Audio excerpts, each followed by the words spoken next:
उत्तम है और विकास खंड से नीचे जिसके आधार पर हम लोगों की जिंदगी बदलना चाहते हैं, वो नगरी हो, ग्रामीण हो, हर स्तर पर, हर एक जगह, हर योजना का लाभ और ये तो पंडित दीनदयाल उपाध्याय जी का दर्शन मामले में और खास करके से नीति आयोग द्वारा जीवन में जो जरूरतें हैं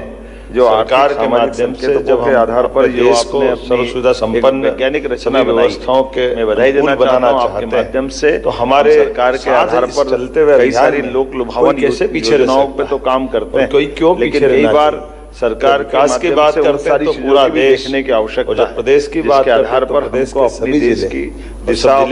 की दिशा कैसे ले जाना चाहिए, जिले के साथ चुनौतियां भी है, कुछ विकास खंड से नीचे जाकर के उनके निवास की कोई भी इकाई करने के लिए वो नगरी हो, ग्रामीण हो, हर स्तर पर, हर एक जगह, हर योजना का लाभ नीचे तक मिल जाए। इतिहास देखे इस मामले में और खास करके नीति आयोग इजराइल जैसा देश भी देखता है अभियान के जो आधार हमारे पर एक साल जो बाद आर्थिक सामाजिक संकेतों के आधार पर जो आपने अपनी वैज्ञानिक रचना बनाई, पाने के लिए बधाई देना चाहता हूँ आपके माध्यम से। हम सरकार के आधार पर कई सारी लोक लुभावन योजनाओं पे तो काम करते हैं, लेकिन उसके बावजूद लेकिन कई बार नई सरकार के माध्यम से उन सारी चीजों की भी देखने की आवश्यकता है, शासन के जिसके आधार पर हमको अपने देश के साथ जोड़ने का या प्रदेश की दिशा कैसे ले जाना चाहिए। हमारे अपने राज्य के अंदर भी कुछ यथार्थ प्रधानमंत्री का अभिनंदन करो श्रीमान नरेंद्र मोदी जी का, इस नाते से एक बार जोरदार, लेकिन हम अपने सामने घटते हुए केवल कल्पना करें कि हमारे अपने राज्य दुनिया के परिप्रेक्ष्य में देखते हैं तत्कालीन तो इजराइल जैसा देश भी के आधार पर जब जो हमारे एक साल बाद आयोगों पे काम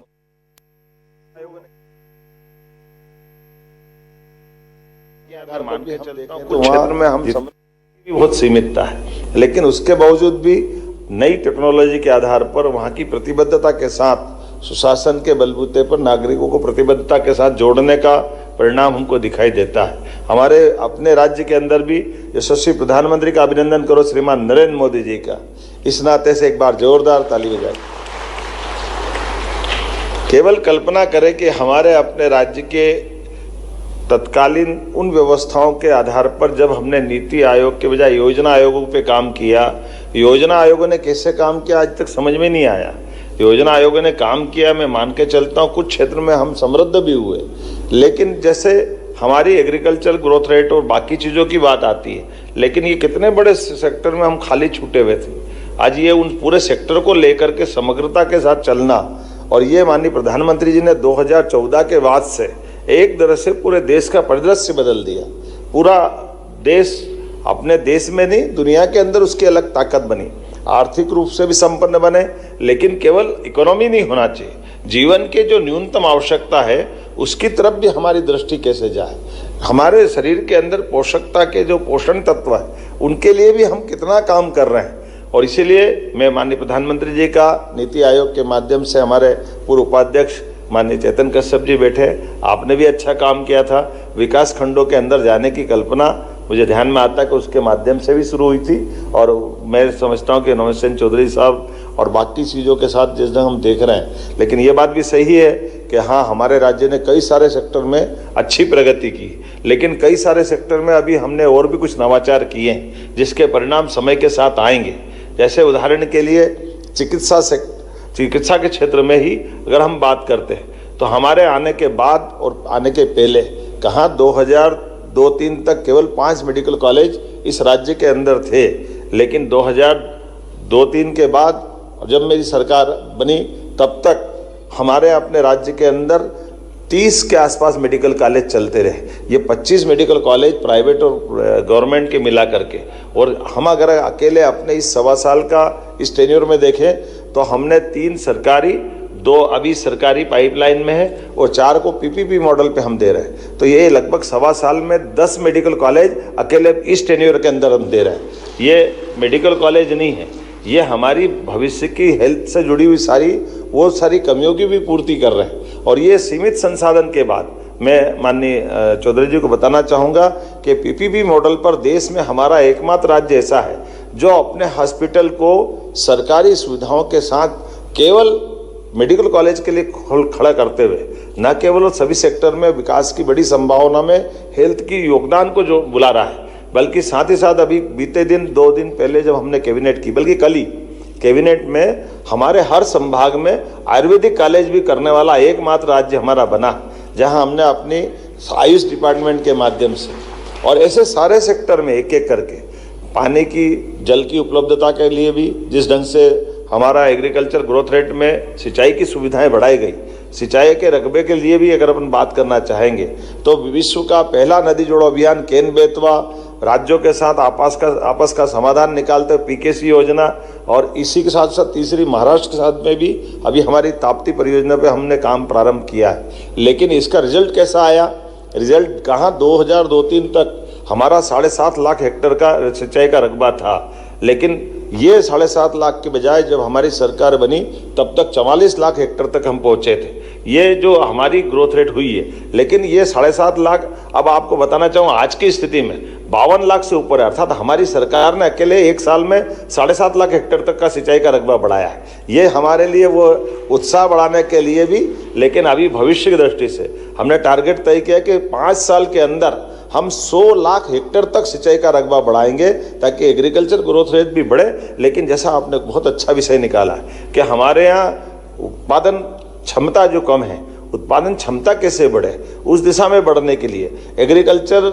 आधारित हमने कृषि मेले प्रारंभ किए, और कृषि मेलों को आधार पर उन्नत बीज, उन्नत उपकरण और सब प्रकार के न केवल खेती बल्कि मत्स्य पालन से लेकर एग्रीकल्चर सेक्टर में किस प्रकार से हमारी सभी प्रकार की उत्पादन क्षमता बढ़े, और किसानों को धीरे धीरे करके, अभी मैं 2 दिन पहले माननीय प्रधानमंत्री जी को निमंत्रण दे के आया हूँ कि हमारे राज्य की रचना मोटे तौर पर 3 हिस्सों में है। जैसे महाकौशल का हमारा एक बेल्ट, एक चंबल का बेल्ट है और एक मालवा का बेल्ट है। हमने तीनों जगह अलग अलग कृषि मेले प्रारंभ किए, और इसके बाद एक बड़ा मेला अक्टूबर में हम अपने राज्य के अंदर अक्टूबर में मध्य भारत में करने वाले हैं, जिसके आधार पर ये लगातार एक दिन का नहीं, उसी प्रकार से हमारी एग्रीकल्चर ग्रोथ रेट की तो अच्छी स्थिति है, लेकिन एग्रीकल्चर ग्रोथ रेट के साथ साथ इंडस्ट्रियलाइजेशन के लिए काम करना चाहिए। तो इसके लिए रीजनल इंडस्ट्री कॉन्क्लेव, और फिर 7 संभाग के साथ जब हम आगे बढ़े तो अब हमने अपने अलग अलग विषय आधारित भी इंडस्ट्री कॉन्क्लेव प्रारंभ की। जहां माइनिंग के सेक्टर में बढ़ना, वहाँ माइनिंग के सेक्टर में बढ़ रहे हैं। जहां हमारी वेलनेस सेक्टर के लिए अलग से काम करना चाहिए, जहां वेलनेस की संभावना है उसमें हम काम कर रहे हैं, और सब प्रकार से निवेश के लिए जो जो हो सकता है देश के अंदर भी, प्रदेश के अंदर भी और विदेश के अंदर भी जाकर के अंदर तक घुस करके काम कर रहे हैं। मुझे लगता है एक एक करके जिस प्रकार से हमारी टीम प्रशासन के अधिकारियों के साथ और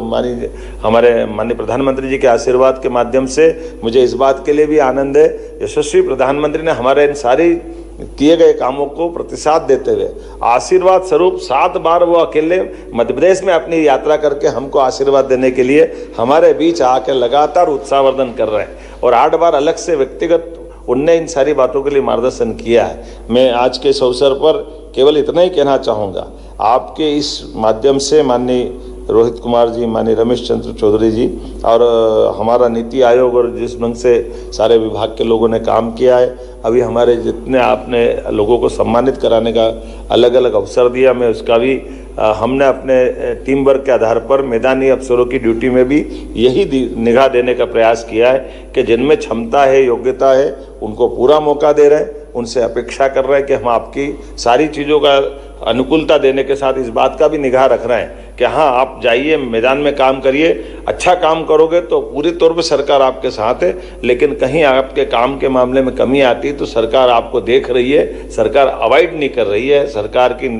हमारी सबकी प्रतिबद्धता है कि हम अपने किए कामों के आधार पर देश में मध्य प्रदेश को नंबर 1 की स्थिति में लाएं। इसलिए उस ठोस योजना पे हम लोग धीरे धीरे काम कर रहे हैं। कुछ और बदलाव भी किए, जैसे एग्रीकल्चर ग्रोथ रेट की बात में हमने कहा कि हमारा बड़े पैमाने पर 95% अभी हमारी कृषि उत्पादकता में हमारा केवल 5% ही फूड प्रोसेसिंग हो रहा है। तो फूड प्रोसेसिंग पे भी हम बढ़ावा लगातार दे रहे हैं कि इस दिशा में हम कैसे अपने उत्पाद को ग्राहक तक पहुंचा दें। इस प्रकार से क्या क्या हो सकता है, आपका मार्गदर्शन भी चाहिएगा, हम उसमें और कैसे बढ़े, हमारी कमी क्या है, हमको क्या देखना चाहिए। हम अपने एक तरह से जितने अच्छे प्रकार से काम कर रहे हैं, लेकिन आपका दायरा बड़ा है, आप पूरा देश देख रहे हैं, ऐसे में हम आपसे भी अपेक्षा करते हैं आपका मार्गदर्शन हमको उस रूप में भी मिले। कुछ हमारे जो शहरीकरण के लिए जो चुनौतियां थी, कई और सेक्टर जिसके लिए अभी हम आपसे अपेक्षा करते हैं, उस दिशा में भी हमारे लिए कई और गुंजाइशें हैं। लेकिन हमने मेट्रोपॉलिटन सिटी बनाते हुए भी, जहां हम अपने नगरीय निकाय के लिए भी सक्षमता लाने का प्रयास कर रहे हैं। दूसरा, हमारी जो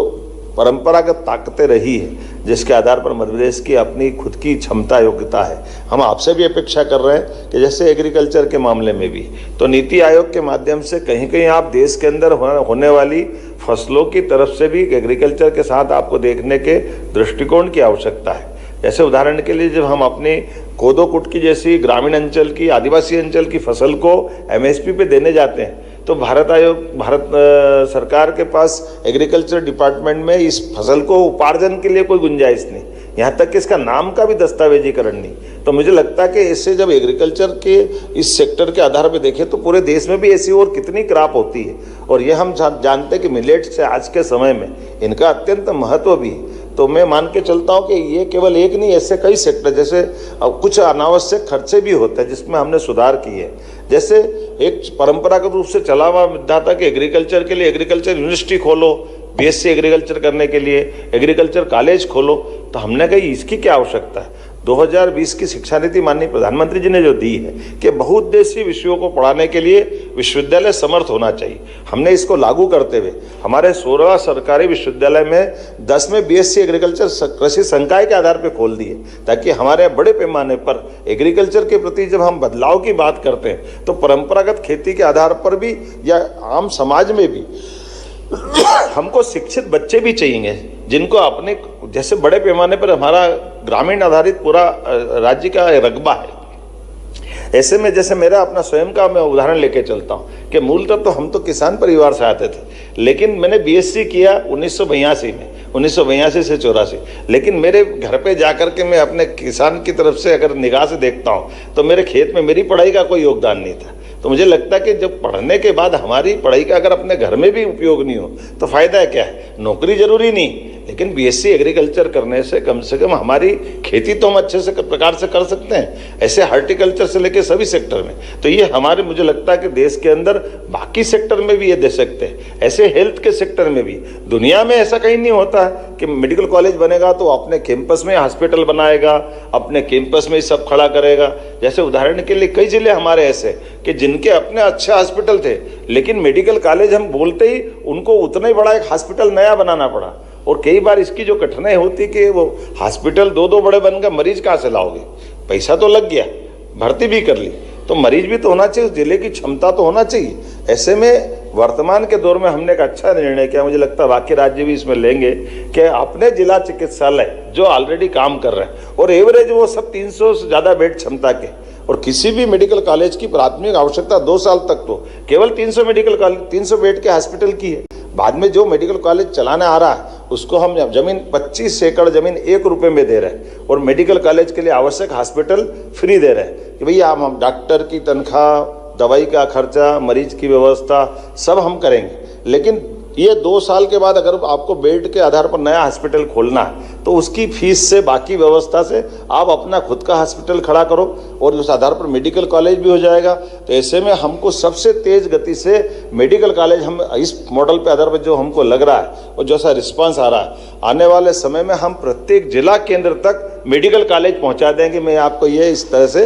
ये जो रिस्पांस मिल रहा है इसके आधार पर बताना चाहूँगा। ऐसे एक नहीं कई सेक्टर में हम काम कर रहे हैं, लेकिन आज तो मेरे सारे मित्रों को जिनको भी इसमें अपने अपने काम के आधार पर पुरस्कृत हुए, सबको बधाई देते हुए और आपका भी अभिनंदन करते हुए, आपका मार्गदर्शन हमको मिलता रहेगा। एक बार फिर माननीय प्रधानमंत्री जी का आभार, जिन्होंने अपने आकांक्षी जिलों के माध्यम से देश को आगे बढ़ाने के लिए केवल लीडरशिप को अपने एक ही एंगल के बजाय हमारे जमीन के नीचे की भी ताकत बढ़ाते जाए, ताकि देश दुनिया के सामने सर उठा करके जो भविष्य में अमृत काल का संकल्प है उसको पूरा कर सके। मेरी अपनी ओर से पुनः आप सबका वंदन, अभिनंदन, बहुत बहुत धन्यवाद।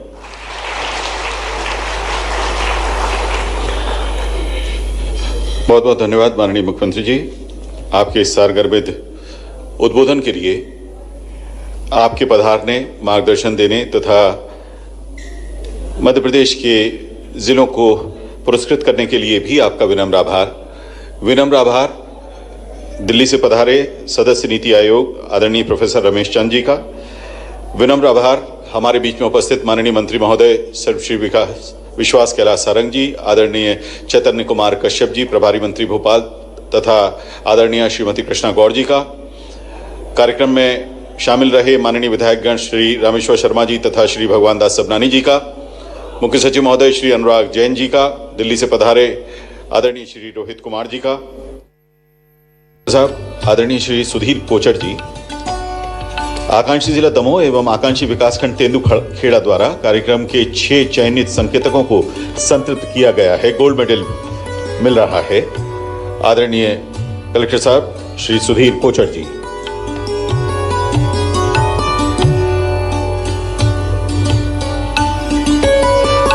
अब हम धार की टीम को बुला रहे हैं और उनके बाद खंडवा की टीम को हम आमंत्रित करेंगे।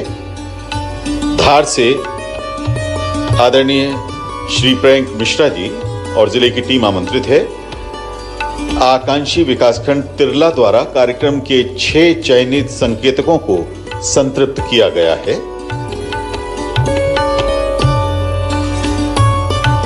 कलेक्टर साहब श्री प्रियंक मिश्रा जी।